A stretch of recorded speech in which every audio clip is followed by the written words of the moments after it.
ازيكم يا أصحابنا الحلوين؟ هنقرأ النهاردة مع بعض كتاب اسمه أميرة في كيسة. يا ترى الأميرة دخلت جوه كيسة ليه؟ تعالوا نسمع القصة ونشوف.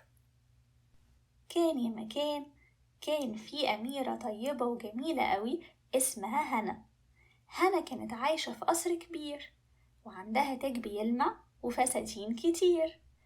الأميرة هنا كانت مخطوبة لأمير من بلد تانية اسمه هاني، وكان المفروض يتجوزوا آخر السنة. بس للأسف فجأة وبدون أي مقدمات جه تنين كبير وضخم جدا ودمر كل القلعة بتاعتها وحرق كل الفساتين حتى الفستان اللي الأميرة كانت لابساه، وأخد الأمير هاني وطار بعيد.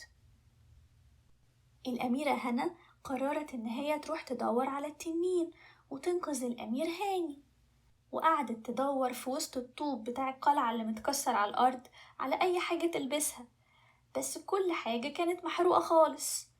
ملقتش غير كيسة ورق بس هي اللي فضلت سليمة وما اتحرقتش. فهنا أخدت الكيسة ولبستها وقعدت تفكر تمشي منين عشان توصل للتنين. قعدت تبص حواليها ولاحظت إن التنين سايب وراه طريق طويل في وسط الغابة، وكان كله شجر محروق وعظم الحصنة اللي هو أكلها وهو ماشي. فضلت الأميرة ماشية ماشية ماشية لغاية لما لقت قدامها كهف كبير قوي وليه باب كبير مقفول. فالأميرة استجمعت كل ذرة شجاعة جواها وأخدت نفس عميق وقررت إن هي تخبط على الباب. تك تك تك. التنين فتح الباب تشك وقال لها انتي أميرة مش كده؟ أنا بحب آكل الأميرات قوي، بس أنا شبعان على الآخر، أصل أنا أكلت قلعة بحالها النهاردة، يبقي تعاليلي بكرة عشان أكلك. وترك قفل الباب تاني. الأميرة خبطت تاني على الباب تك تك تك. فالتنين فتح الباب وقال الله، انتي تاني؟ مش أنا قلتلك إني شبعان؟ نسيتي إني أكلت قلعة بحالها النهاردة؟ يلا روحي بقى يا أميرة وابقي تعالي بكرة عشان أكلك. فالأميرة قالت له استنى استنى بس، أنا عاوزة أسألك على حاجة من فضلك. فالتنين رد عليها وقال اتفضلي، عاوزة تسأليني عن إيه؟ الأميرة قالت له أنا سمعت إنك أقوى وأشجع تنين في العالم، هو الكلام ده حقيقي؟ فالتنين قال لها أيوة طبعا. أنت بجد تقدر تطلع من بقك نار يكفي إنك تحرق 10 غابات؟ التنين قال لها 10 بس؟ أنا أقدر أحرق 50 غابة.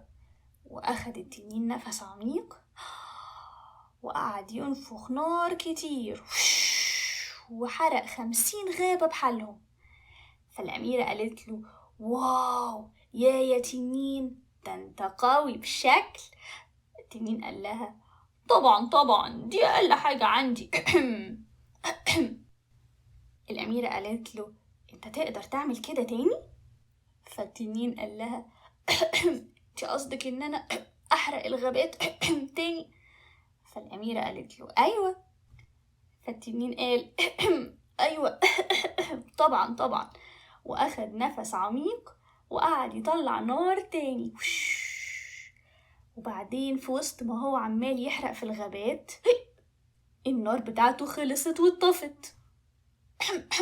انا محتاج بس اريح زوري شوية عشان اقدر اطلع نار جديدة.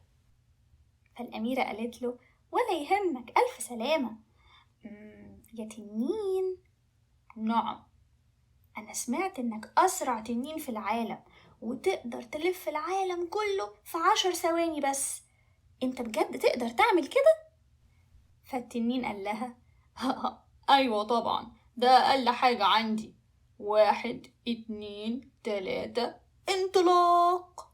ونط التنين وفرد جناحاته الكبيرة في الهوا وطار بعيد ولف العالم كله في 10 ثواني ورجع تاني للأميرة. ايه رأيك بقى يا أميرة؟ سريع ومتمكن، مش كده ولا ايه؟ فالأميرة قالت له شيء مدهش، انت سريع جدا، تقدر تعمل كده تاني؟ أتحداك إنك تعمل كده تاني. فالتنين قال طبعا أقدر أعمل كده تاني. 1 2 3 انطلاق. وطار التنين ولف العالم كله، بس المرة دي لفه في 20 ثانية، ورجع تاني للأميرة وهو بينهج وكان مجهد قوي. أنا هفرد بس شوية يا أميرة. التنين كان منعوس خالص من كتر اللف والنفخ اللي كان قاعد يعمله، وأول ما سند راسه على الأرض راح في سابع نومة. الأميرة هنا قالت بصوت هادي: يا تنين. بس التنين ما اتحركش خالص. حبت إن هي تتأكد إن هو نايم نوم عميق، فقربت راسها جنب ودنه وقالت بصوت عالي: يا تنين. التنين كان مستغرق في النوم تماما ومش حاسس بأي حاجة ولا سامع أي حاجة حواليه. فاتسحبت الأميرة بشويش وعدت من فوق التنين وفتحت باب الكهف عشان تنقذ الأمير. ولما دخلت الكهف لقت الأمير قاعد في جنب جوه الكهف وقاعد يترعش من الخوف. الأميرة قالت له: ما تخافش يا هاني، التنين نايم، يلا بسرعة تعالى نخرج من هنا قبل ما يصحى. هاني بصلها كده باستغراب وقال لها: انتي مين؟ فهنا قالت له: أنا مين؟ أنا هنا، انت مش عارفني ولا ايه؟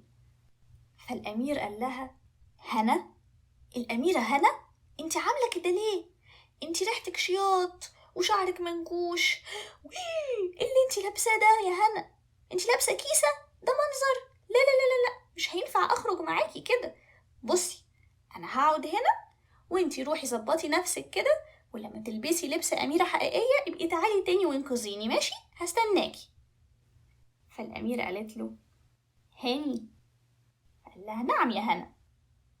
قالت له: عارف، انت هدومك دي شيك جدا وشعرك متسرح على الآخر، انت بجد يعني وسيم جدا، لبسك زي لبس الأمير الحقيقي بالظبط. فالأمير قال لها: متشكر جدا. فهنا قالت له: بس في مشكلة واحدة بس يا هاني. فالأمير قال: يا خبر، مشكلة فيا أنا؟ إيه، التاج بتاعي مش معدول ولا إيه؟ لا لا لا، معدول أهو، أنا مظبطه كويس. إيه المشكلة يا هنا؟ قوليلي بسرعة.